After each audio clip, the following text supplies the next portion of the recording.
Olá, meus prezados irmãos em Cristo Jesus, Deus abençoe você. Estamos aqui para mais uma escola bíblica dominical do próximo domingo, dia 3 de maio de 2020. Já estaremos estudando a quinta lição, que traz como título Libertos do pecado para uma nova vida em Cristo. Glória a Deus. Esta já é a nossa quinta lição. No domingo passado nós estudamos a quarta lição com o título A Iluminação Espiritual do Crente. Nós estudamos a lição com base no capítulo 1, versículo 15 até o versículo de número 23 da Epístola de Paulo aos Efésios, a qual é a epístola que nós estamos estudando nesse segundo trimestre, aí pela Casa Publicadora das Assembleias de Deus no Brasil, né? A CPAD é a quinta lição. E o título da lição desse trimestre, a Igreja eleita, redimida pelo sangue de Cristo e selada com o Espírito Santo da promessa. É uma rica lição com base na epístola de Paulo aos Efésios. E neste domingo agora nós estaremos estudando, na sequência da epístola de Paulo aos Efésios, estaremos estudando aí o capítulo 2, do versículo 1 ao versículo de número 10 da epístola aos Efésios, a escola bíblica dominical, Libertos do pecado para uma nova vida em Cristo Jesus. Convido você para se inscrever no canal, deixar o seu like para ajudar a divulgação aí da Escola Bíblica Dominical, do próximo domingo, dia 3 de maio de 2020. O textuário da nossa lição está lá em Efésios capítulo 2, versículo 4 e 5. Diz assim o textuário: Mas Deus, que é riquíssimo em misericórdia, pelo seu muito amor com que nos amou, estando nós ainda mortos em nossas ofensas, nos vivificou juntamente com Cristo. O textuário e a verdade prática da nossa lição diz: por meio da maravilhosa graça divina, fomos libertos do pecado, perdoados e salvos da condenação e ainda recebemos o direito à vida eterna. Glória a Deus. Está aí, portanto, o textuário e a verdade prática da nossa lição. E a leitura bíblica em classe, como já destacamos, em Efésios capítulo 2, versículo 1 ao versículo 10. É a sequência aí dos capítulos e dos versículos que estamos estudando nesse trimestre. O comentarista da lição é o pastor Douglas Batista. Nosso objetivo geral: revelar que a graça salvadora de Cristo nos garante a vida eterna. Esta é a nossa garantia. Você que está assistindo, Deus abençoe. Você que já é inscrito, meu muito obrigado por ter se inscrito no canal. Compartilhe com seus amigos, com os irmãos. E vamos compartilhando aí esta EBD. E vamos também inscrevendo no canal para me ajudar aí na divulgação do Evangelho do Senhor e Salvador Jesus. A introdutória, parte introdutória da nossa lição, a presente sessão da Epístola aos Efésios apresenta relevantes aspectos doutrinários da salvação.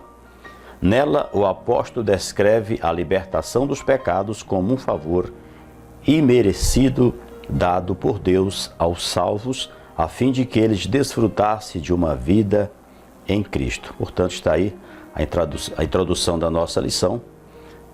Inclusive, nós temos aí Efésios 2:8, onde destaca a respeito do favor imerecido dado por Deus aos salvos, diz a Bíblia, porque pela graça sois salvos por meio da fé, e isso não vem de vós, é dom de Deus. No versículo 9 diz: não vem das obras, para que ninguém se glorie. Então, estaremos estudando aí, portanto, dentro deste favor imerecido, deste ato de misericórdia de Deus para conosco. Inclusive, Romanos capítulo 5, versículo 8 diz: mas Deus prova o seu amor para conosco em que Cristo morreu por nós, sendo nós ainda pecadores. Então, conforme apresenta aqui Paulo na epístola aos irmãos de Éfeso, a respeito dos relevantes aspectos doutrinários da salvação, Paulo escreve destacando aí a questão do favor imerecido dado por Deus aos salvos. Fomos salvos pela graça de Deus. Nós não merecemos, mas Deus teve a sua infinita bondade e misericórdia para conosco. Nos amou antes que nós o amássemos. Estávamos distantes, mas Ele nos procurou como ovelha perdida, distante do aprisco, e trouxe para o seu regaço.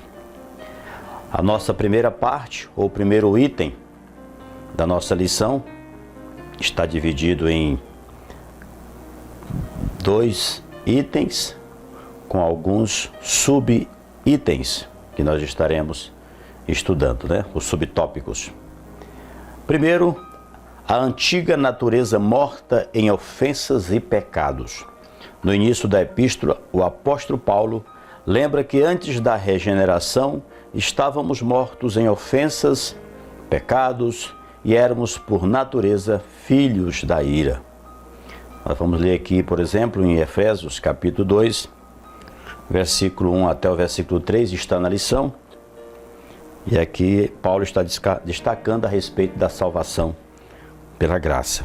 E diz assim: e nos vivificou, estando mortos em ofensas e pecados, em que, noutro tempo, andaste segundo o curso deste mundo, segundo o príncipe das potestades do ar, do espírito que agora opera nos filhos da desobediência. Versículo de número 2. E o versículo de número 3 diz: entre os quais todos nós também antes andávamos nos desejos da nossa carne, fazendo a vontade da carne e dos pensamentos, e éramos por natureza filhos da ira, como os outros também. Então Paulo está destacando aqui filhos da ira, filhos da desobediência. Vamos ver isso mais adiante. Seguindo aqui no nosso comentário, o subtópico da nossa lição, primeiro, obviamente, nossa condição anterior. Diz assim: e nos vivificou, estando mortos em ofensas e pecados. Como nós já lemos aqui, a palavra ofensa, que ela vem do grego, que significa no seu sentido amplo, passo em falso de forma deliberada, é o que nós estávamos a praticar quando Deus expulsou nossos pais, Adão e Eva, do jardim do Éden. O homem procurou o seu próprio caminho, abandonando o caminho estabelecido por Deus, fixado na mentira, por causa da serpente que enganou nossos pais, e toda a raça humana caiu na maldição do pecado, fixado a humanidade no alicerce da mentira. Por isso que Deus mandou Jesus, dizendo: eu sou o caminho, a verdade e a vida, ninguém vem ao Pai senão por mim. E nós estamos aí debaixo da ira de Deus. O termo para pecado descreve aquele que erra o alvo. Então era a nossa vida, caminhando distante de Jesus, distante de Deus, a porta fechada para nós por causa da desobediência de Adão. Mas quando Deus manda Jesus, ele morre na cruz do Calvário, seu sacrifício fez com que a porta da salvação fosse aberta. E hoje nós temos livre acesso a Deus, nosso Pai, por intermédio de nosso Senhor e Salvador Jesus. Glória a Deus. Louvado seja o nome de nosso Senhor. Nós encontramos ainda adiante, diz: o homem, em sua natureza decaída, é diagnosticado como morto, conforme está lá em Efésios capítulo 2, versículo 1, ou seja, uma declaração da real condição das pessoas sem Deus. O conceito é de morte moral e espiritual provocada pelo pecado que inevitavelmente separa o homem de Deus. Então está aqui, meus irmãos, a gente observa, onde o texto bíblico destaca a questão de morto espiritualmente. Quando se fala de morto, existem 3 tipos de morte. Existe a morte física, é a morte em que o homem e o espírito separa do corpo e o homem torna ao pó ou vai para o cemitério, a morte física. Nós temos também a morte espiritual. Essa morte espiritual é o homem que está distante de Deus, vivendo ainda no pecado. Enquanto ele não fizer essa aliança ou nascer de novo, ele está morto espiritual, separado de Deus. separado do Criador. Tem chance da morte física? A Bíblia fala de ressurreição de pessoas que foram ressuscitadas, de milagres, pessoas que oraram por mortos e mortos tornaram a viver. Então, há esperança? Sim. Há esperança na morte espiritual? Sim. Se o homem se arrepender dos seus pecados, entregar sua vida a Cristo, ele terá condições de sair do estado da morte espiritual e entrar para o estado da vida em Cristo Jesus.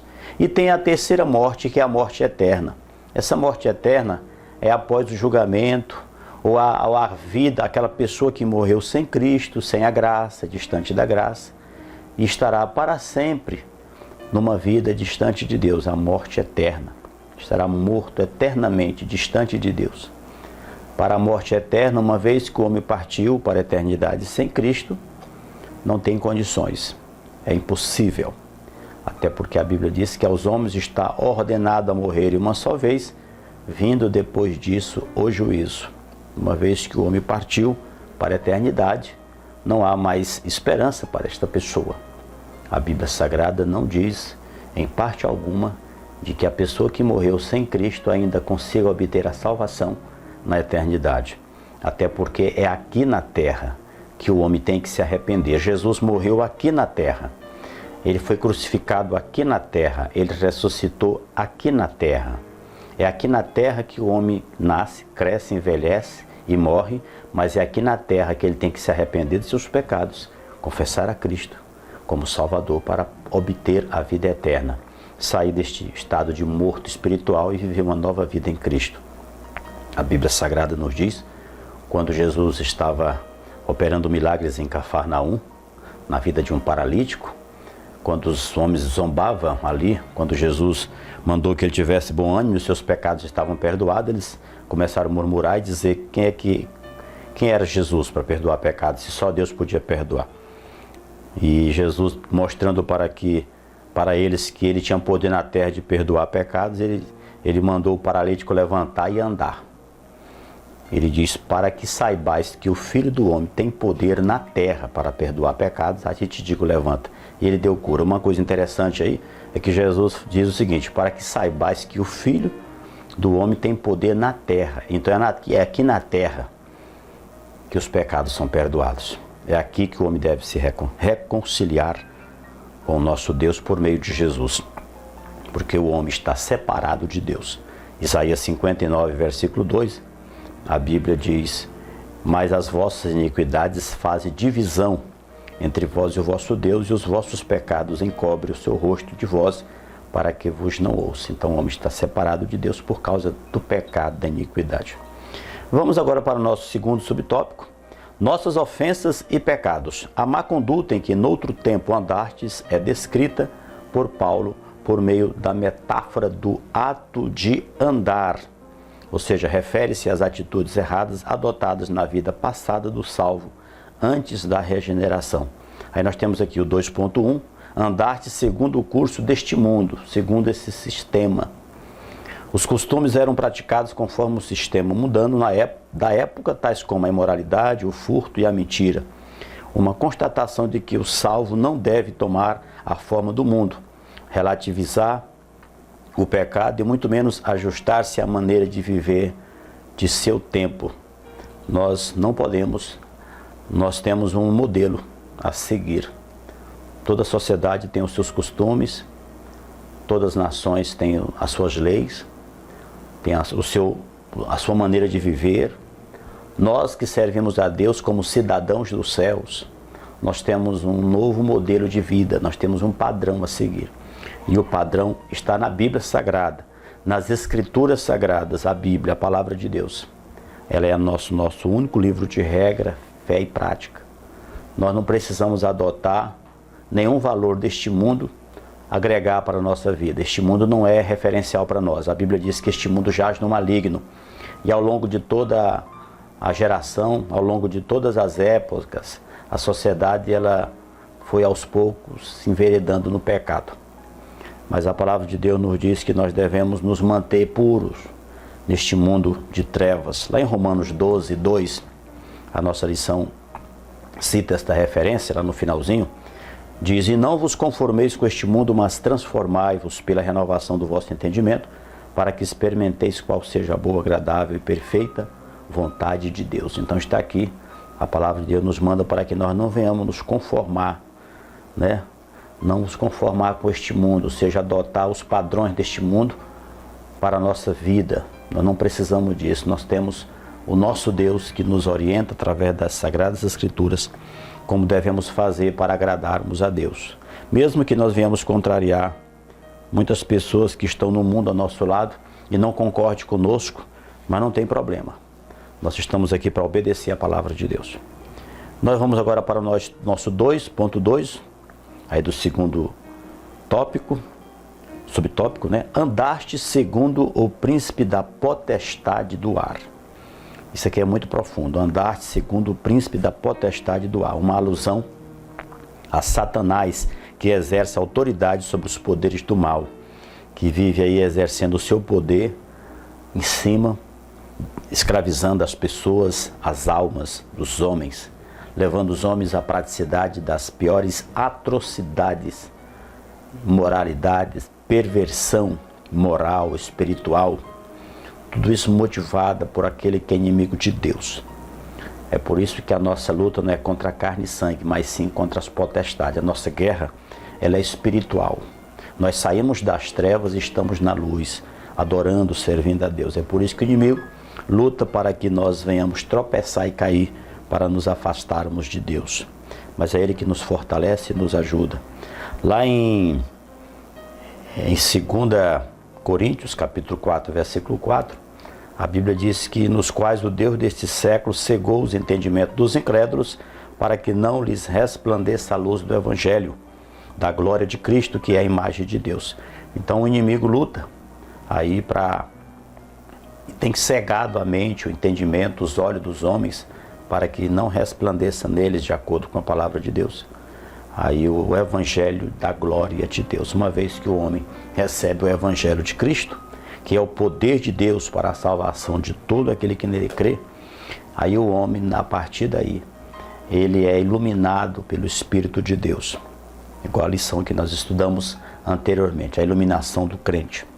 Portanto, nós recebemos de Deus a sua graça, a orientação, a iluminação por meio do Espírito Santo, para que possamos andar em sinceridade e fidelidade a Deus neste mundo. Indica que os agentes malignos têm a capacidade de influenciar os homens desobedientes e incrédulos. Por isso que muita gente está aí praticando mal, destruindo, matando, roubando.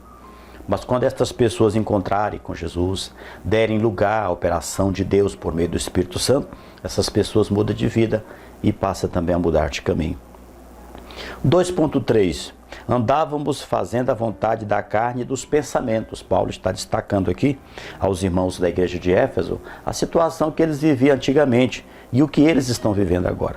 Então aqui, conforme a epístola de Paulo aos Efésios, capítulo 2, versículo 3, nossa lição, entre os quais todos nós também antes andávamos nos desejos da nossa carne, fazendo a vontade da carne e dos pensamentos, e éramos por natureza filhos da ira, como os outros também. Distante de Deus, afastado, praticando tudo aquilo que a carne orientava e mandava nós praticar.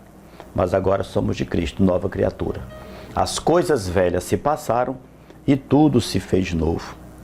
O texto também refere-se à inclinação para fazer o mal, algo inerente à natureza humana. Está lá em Gênesis 6:5, o comentarista cita essa referência e diz: e viu o Senhor que a maldade do homem se multiplicara sobre a terra, e que toda a imaginação dos pensamentos de seu coração era só má continuamente, de acordo com a palavra de Deus. Seguindo um pouco mais embaixo, diz: estão incluídos aqui os pensamentos pervertidos e a prática de todos os desejos desordenados da carne. Como resultado, éramos filhos da ira, ou seja, filhos da desobediência, por causa do pecado de Adão e Eva. Através de Adão e Eva veio o pecado, e este pecado alcançou toda a humanidade. Esses filhos da ira, até o momento da conversão de qualquer ser humano na vida, aqui na terra, este homem, esta mulher está debaixo, ele é conhecido como filho da ira, do pecado, da desobediência. Mas a partir do momento que o homem aceita Jesus, faz uma aliança com Jesus, melhor dizendo, ele sai do estado de filho da ira, da desobediência, e entra para o estado de filho do Senhor, por meio de adoção em Cristo Jesus. É como diz lá em João capítulo 1, versículo 11, a Bíblia diz que Jesus, se referindo a Cristo, e veio para o que era seus, e os seus não receberam, os seus, os judeus. Jesus veio para o seu, para a nação de Israel, para os judeus. Mas os seus não receberam, não reconheceram Jesus como Messias, o enviado de Deus. Mas aí João escreve no versículo 12, mas a todos quanto receberam, deu-lhes o direito de se tornarem filhos de Deus, ou seja, aos gentios, que não eram judeus. Então Jesus, Deus por meio de Jesus, abriu este leque aí. O véu do templo se rasgou aí, justamente aí nós entramos, a nação gentílica, e aceitamos, acreditamos no sacrifício de Jesus. E saímos agora da situação de filhos da ira, agora somos filhos de Deus por meio de Cristo Jesus. Glória seja dada ao Senhor. Esta lição muito maravilhosa e nós estamos aprendendo muito. Mas adiante diz, Paulo sublinha que essa era a nossa condição, conforme também lá em Efésios capítulo 4, versículo 18. Entretanto, aprove ao Pai nos eleger e nos predestinar para filhos de adoção. Predestinar para o céu, filho de adoção, a vida eterna. Mas se alguém desistir, está fora aí do grande projeto de Deus. E o pecado não consiste apenas de ações isoladas, mas também é uma realidade ou natureza dentro da pessoa. Ou seja, é importante nós observar isso aqui na nossa lição. Ela diz o seguinte, o pecado não consiste apenas de ações isoladas, mas também é uma realidade ou natureza dentro da pessoa. Então, o próprio Senhor Jesus já disse que a candeia do corpo são os olhos. Se os olhos forem bons, todo o corpo terá luz. Então a questão do pecado dentro de nós está falando de uma verdadeira e genuína conversão. O homem não tem como fingir para Deus que ele fez uma verdadeira conversão ou decisão a Cristo, porque Deus conhece o nosso coração. E as nossas mudanças, elas têm que refletir no nosso interior, tem que partir lá do interior, é de dentro. Por exemplo, se você pega um ladrão e corta a mão do ladrão, alguns países, alguns ladrões são punidos dessa forma. Corta a mão do ladrão, o ladrão volta a roubar. Corta a outra mão, o ladrão continua a roubar. Aí depois o ladrão olha e diz, olha, eu não vou roubar mais porque eu estou sem minhas mãos, mas se eu tivesse com as minhas mãos eu roubaria novamente. Por quê?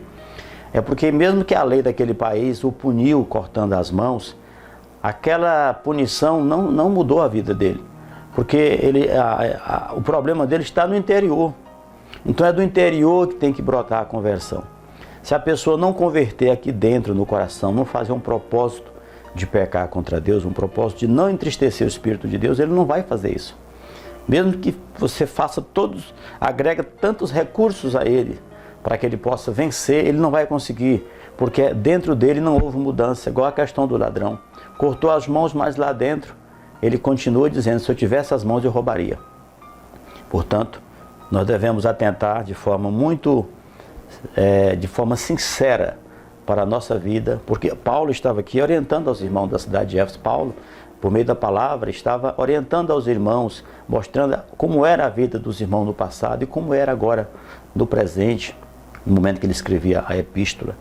E nós devemos, meus irmãos, olhar para trás e vermos o quanto Deus foi bom para conosco, nos proporcionou vida, está nos mantendo em pé até hoje para a glória de Deus.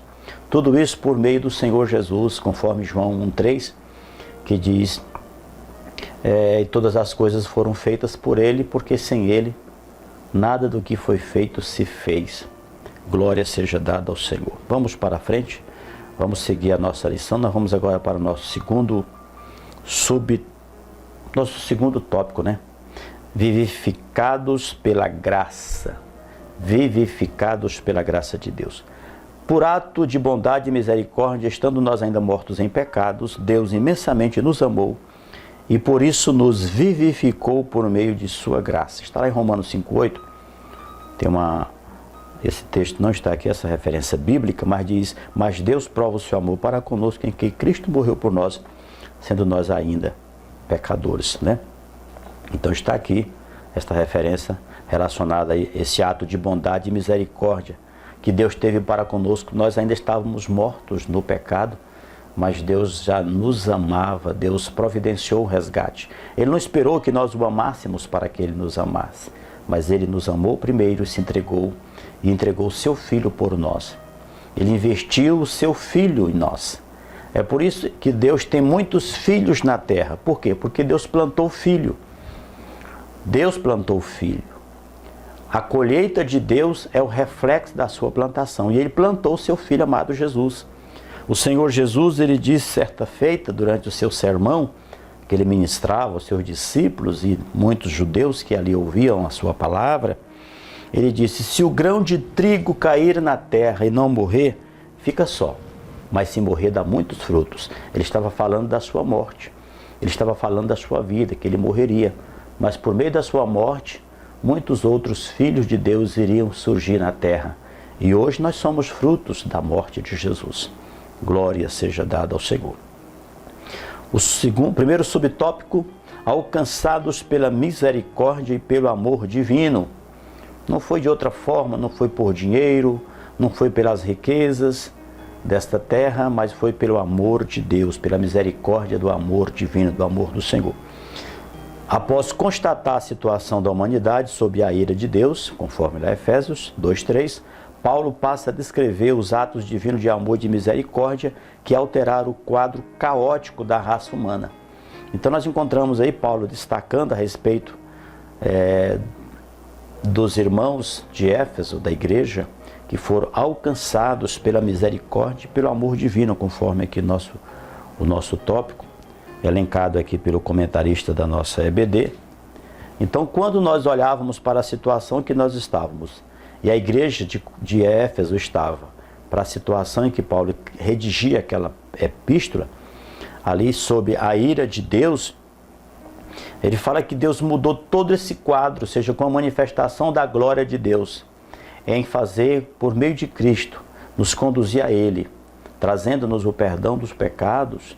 Isso aí foi um quadro que alterou a situação caótica da vida humana. Porque nós estávamos sentenciados à morte, condenados à morte. Mas aí Deus, como diz Paulo em Romanos, Deus prova o seu amor para conosco em que Cristo morreu por nós, sendo nós ainda pecadores.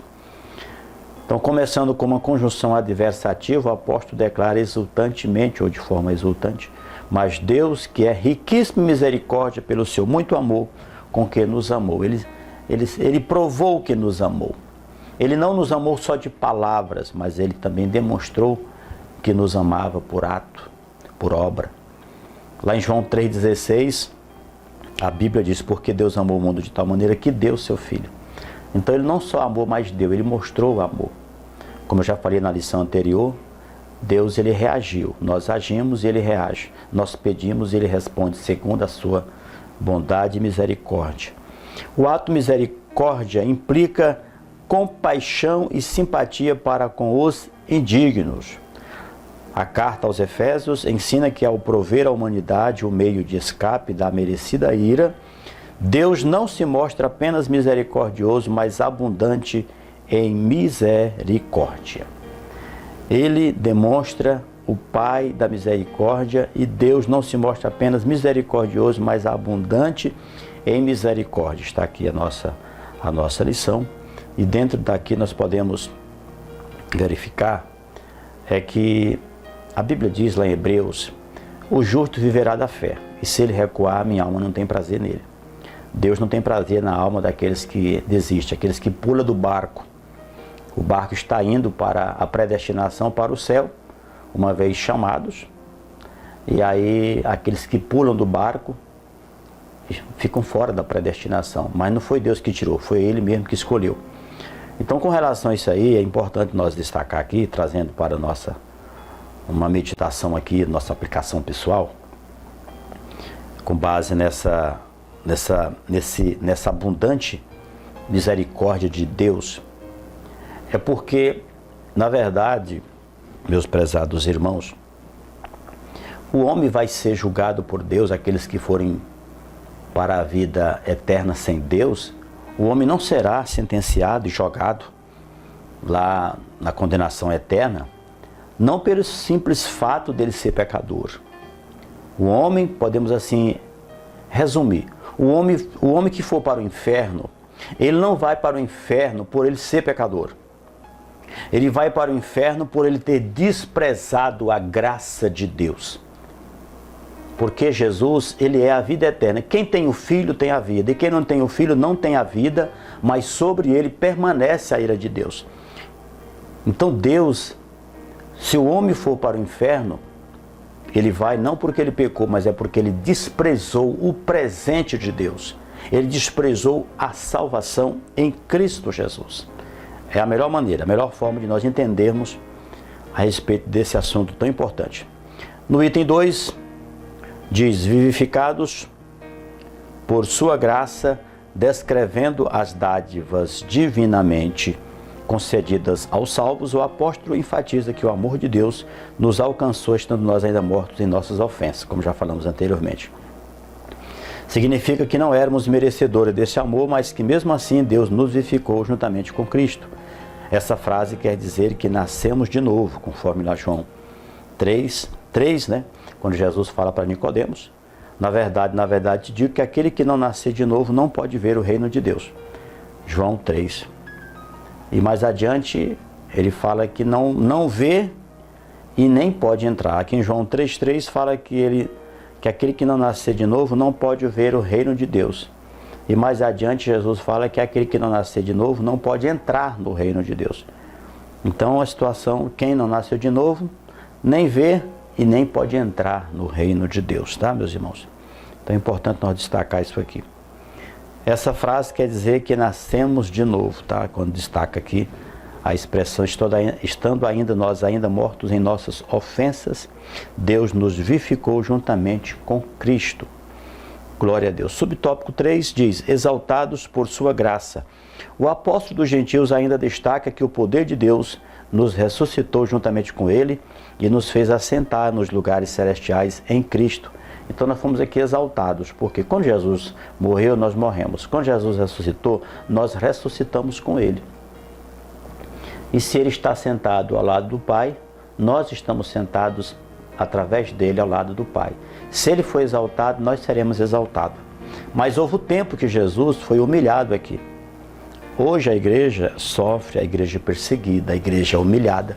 Mas vai chegar o momento que a igreja será exaltada. Será o momento em que a trombeta vai tocar e nós estaremos juntos com o Senhor Jesus. Esta é a nossa maior esperança. A Bíblia Sagrada nos diz, o próprio Jesus, em João capítulo 14, ele diz: não se turbe o vosso coração. Credes em Deus, crede também em mim. Na casa de meu Pai há muitas moradas. Se não fosse assim, eu não vos teria dito, pois vou preparar-vos lugar. E quando eu for e vos preparar lugar, virei outra vez e vos levarei para mim mesmo, para que onde eu estiver, estejais vós também. Então, onde Jesus estiver, nós estaremos com ele. Glória seja dada ao Senhor. A palavra juntamente indica que Deus concede ao homem os mesmos benefícios alcançados por Cristo: a ressurreição, a vida eterna e o galardão nos céus. Glória seja dada ao Senhor. Aqui nós não recebemos nada em comparação o que a eternidade vai nos proporcionar. Glória seja dada ao Senhor. Só Deus é grande. E na nossa lição, na sequência, meus irmãos, nós vamos avançando aqui. Nós vamos agora para nosso terceiro subtópico da nossa lição. Nós vamos aqui avançando, correndo.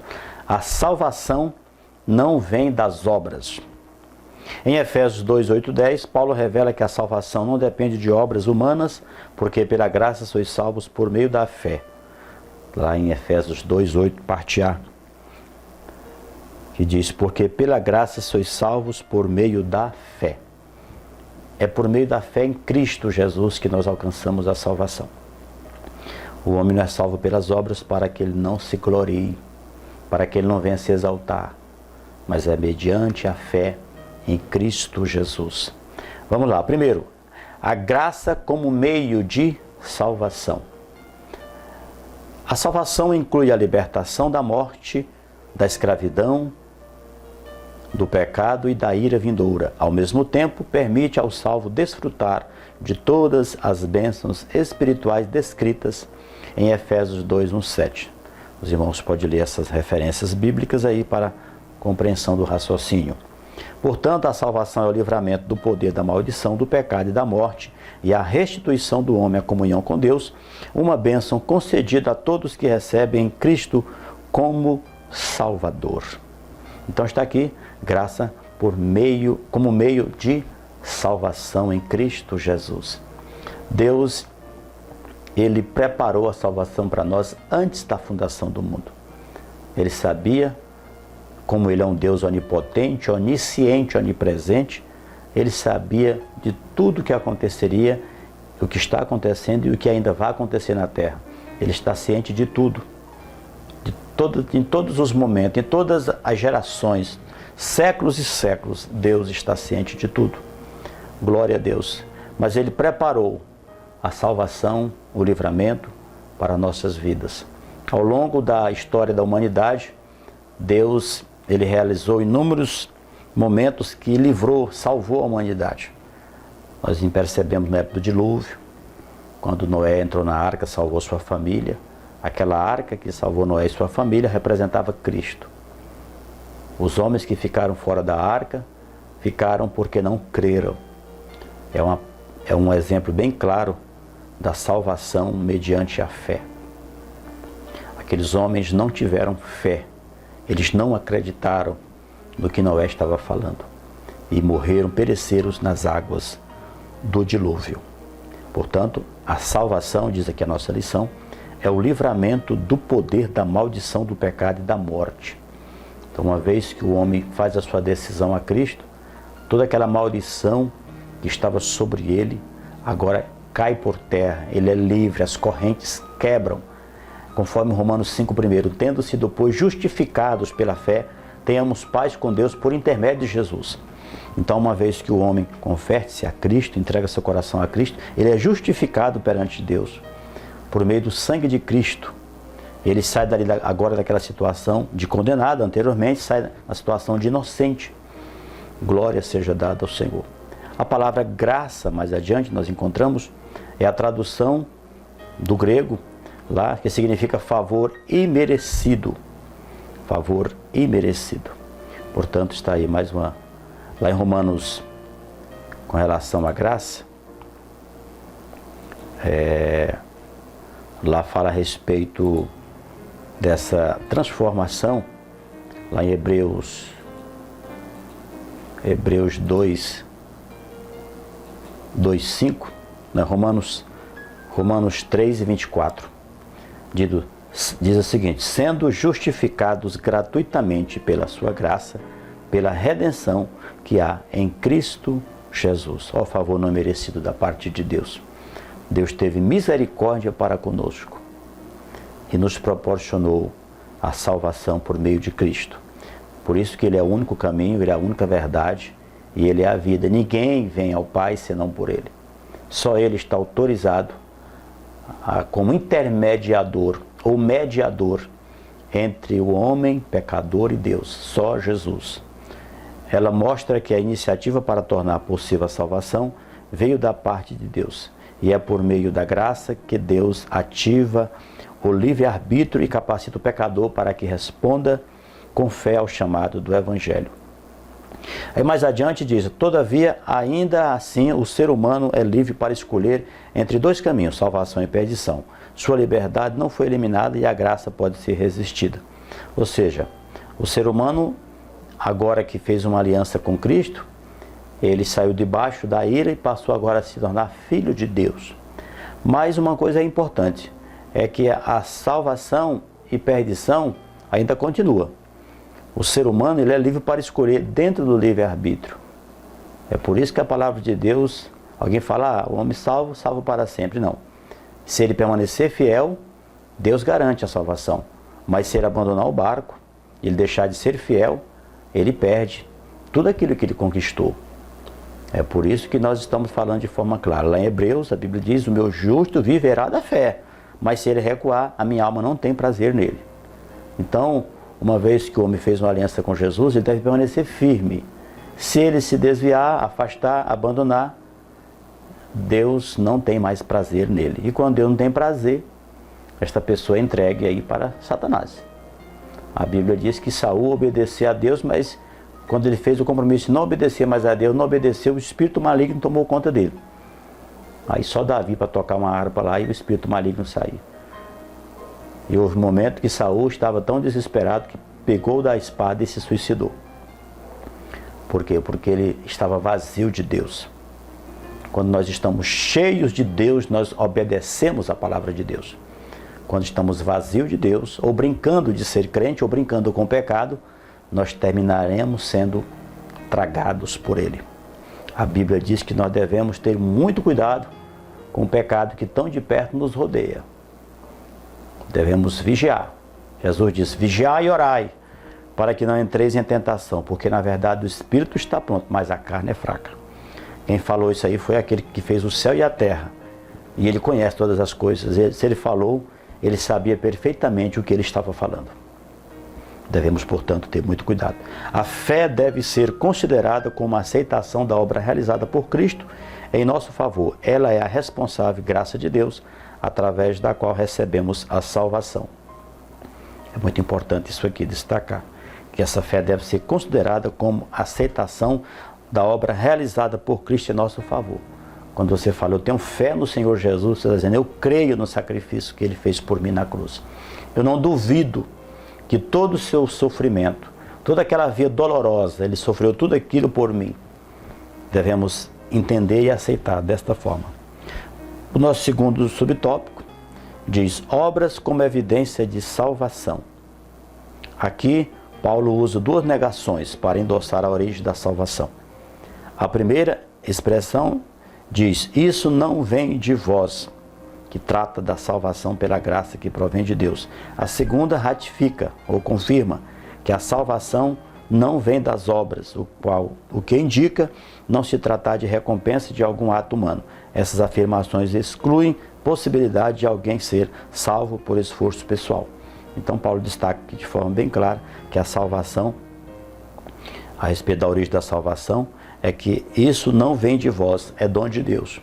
Então jamais o homem vai ser salvo pelos seus méritos, pelos seus esforços, mas sim pela fé em Cristo. É por isso que quando Jesus entregou sua vida lá na cruz, quando ele diz: está consumado, o véu do templo se rasgou de alto a baixo. Se fosse de baixo para cima, Deus poderia mostrar que nós éramos salvos pelas obras, né? Que nós seríamos salvos pelos méritos humanos. Mas o véu não se rasgou de baixo para cima, se rasgou de cima para baixo. Ali não representava o céu reconciliando com a terra, mas Deus estava por meio do véu rasgado, mostrando que o céu estava à disposição para receber qualquer pecador arrependido. Portanto, meu prezado amigo, irmão, que nos assiste, que nos ouve, acompanha a escola dominical, a graça de Deus é maior. Glória a Deus. Como salvação, é uma realização divina. Agora somos feituras suas, criado em Cristo para as boas obras, não é para as más obras. Deus nos chamou para sermos luz, para sermos exemplo. Deus nos chamou para nós sermos discípulos dele, darmos o exemplo. Ele disse: se vós fizerdes o que eu vos mando, verdadeiramente sois meus discípulos. Somos seguidores de Jesus. Está lá em Efésios capítulo 2, versículo de número 10. Vamos ver essa passagem bíblica aqui, para a glória de Deus. Efésios 2:10. Porque somos feitura sua, criados em Cristo Jesus, para as boas obras, as quais Deus preparou para que andássemos nelas. Não é só para nós indicar, apontar para alguém, é nós andarmos nela, trilharmos, ou seja, obedecer, seguirmos o caminho que Deus estabeleceu para nós. Não é importante para nós pegarmos atalho. Tem muita gente que está vivendo por meio de atalhos. A Bíblia Sagrada, ela diz que há muitos caminhos que parecem ser direito ao homem, mas o seu fim é caminho de morte. Tem muita gente sofrendo aí, porque escolheu mal, escolheu errado. Tem um provérbio que diz, o fim justifica os meios. Às vezes nem sempre é assim, mas na sua maioria, aquele que começou bem, deve terminar bem. Aquele que começou bem e termina mal, desmanchou tudo que fez. Portanto, nós devemos andar naquilo que Deus estabeleceu, porque se nós andarmos no caminho ou nas obras que Deus preparou, você pode ter certeza que você pode chegar até ao fim com muita luta, com muito sofrimento, mas será um fim glorioso para a glória de Deus. Vamos agora para a nossa conclusão, estamos chegando ao final da nossa lição, que diz o seguinte: antes da regeneração éramos filhos da ira e condenados à perdição eterna. Por ato do amor divino, por meio de sua maravilhosa graça, nos tornamos filho por adoção. O comentarista aqui encerra esta lição abordando, destacando essa passagem de filhos da ira, que éramos anteriormente, e Paulo destaca aos irmãos de Éfeso, nós éramos filhos da ira, debaixo de condenação, debaixo da perdição, mas agora nos tornamos filhos da adoção por meio de Cristo, ao reconhecermos o sacrifício de Jesus. E com base nesse texto bíblico, eu encerro lá em Romanos 8:1, onde Paulo diz, portanto, agora nenhuma condenação há para os que estão em Cristo Jesus, que não andam segundo a carne, mas segundo o Espírito. Muito obrigado, Deus abençoe você que chegou até aqui, que a graça do Senhor Jesus te acompanhe. Obrigado por você ter acompanhado a EBD, um bom estudo para você, muito obrigado, compartilhe a lição, e Deus abençoe você e sua família, meu muito obrigado, e até a próxima lição, se o Senhor Deus nos permitir. Amém.